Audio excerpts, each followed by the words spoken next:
this is a movie about violence. To skirt around the subject would be unfair. Harry, makeup and wardrobe and prosthetics, this is Terry speaking. So all of our VFX really have to look brutally real. My name is Gino Acevedo, and I work for Weta Workshop. But when you do human stuff, it has to be pretty spot on, because otherwise, the audience picks up on it right away. It's like, that's fake or whatever. So we're making up the little boy today, a little boy who gets his neck ripped out by the little girl. So that's going to be the first makeup for today. This is going to be the little appliance for the little boy. This is going to go on something like this. It's a truly sick job, but someone has to do it. Whoa, freaky. With all the coloring and stuff, it's quite a bit of work to get it to blend into his skin. We've also got a little tube here, which I will give it to the special effects boys, and it'll have blood that'll come out of there.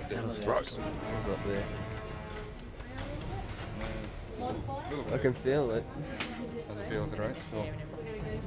It's really hot. Just really itchy. We're just discussing whether or not he should just go to a doctor's office and pump blood through it and pretend like he's... And then go and be like, is there something wrong with me? But, again, we're trying to go in a manner that is visceral as opposed to viscous, and not going for gross out factor and showing them just a portion of the horror. That said, we do decapitate 8-year-old vampires. One of the hardest things that I think people will, kind of go, ooh, when they look at that. I mean, I think one of them might be the little girl vampire. She gets her head chopped off. Little girl, I think that's probably everyone's favourite from really early on. That was the first death we actually had in the film, and it was pretty gruesome. We're going to have to stick an axe into a piece of silicone, because I'm not going to put a wax head near a little kid. We took a life cast of the little girl, of her neck. Then from that, we actually put a slit into it that an axe blade could actually fit into. And as soon as the axe goes into it, blood just comes out. Just to be specific, I don't want it coming backwards off the blade. And 3, 2, 1. And then what they're going to do digitally is that they're going to take that little section and actually place it onto the actress, the little girl. That's all we're going to do. That's all we need. Just.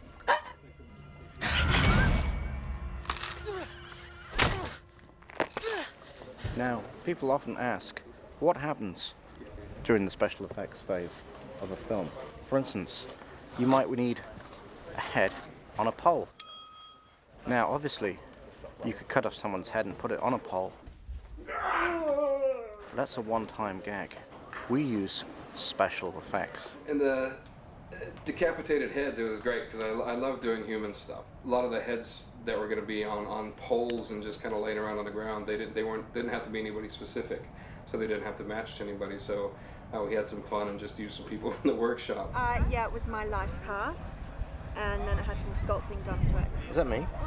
3D scanning. We'll end up with a mesh like this, a 3D model of the actor that we put in front of it. Can you just close your eyes for a second? It's quite a deformed eye and stuff. That's cool. Look at that. That's amazing. Once the plaster sets up, we demold the whole thing, pop it out, and we get an exact duplicate of the person's face that we just cast. You see, what I do is I grow him and I borrow organs. I borrow organs like I borrow teeth. This was one of the fun hits to do. Mark Boone, who plays Bo, where he gets burned, but then he also gets his head stomped on by Marley. There's a collapsible skull piece inside there, so it crushes. I'm putting blood tubes so that blood comes out his nose and his mouth for the kiddies at home. A marker on the end. And action, Danny.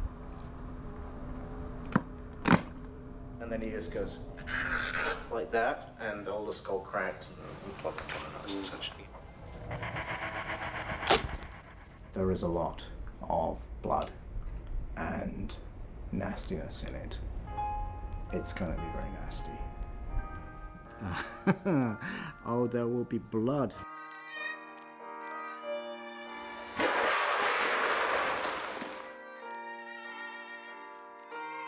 The muffin monster and blood. See all the blood in here. The blood spurting out. A fair amount of blood.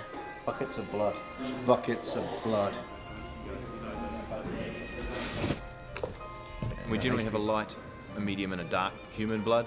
And in this movie, we've got vampire bloods, which are very dark. This is the vampire blood. You know, it's virtually a black. There's more sheen to this for some reason. It's a different basis. And they do break quite down. You offer them a few choices and let them make their call, and then we make the blood in bulk for the rest of the splattering in the movie. But we're starting to get something that might be good blood. Slowly but surely we're getting there.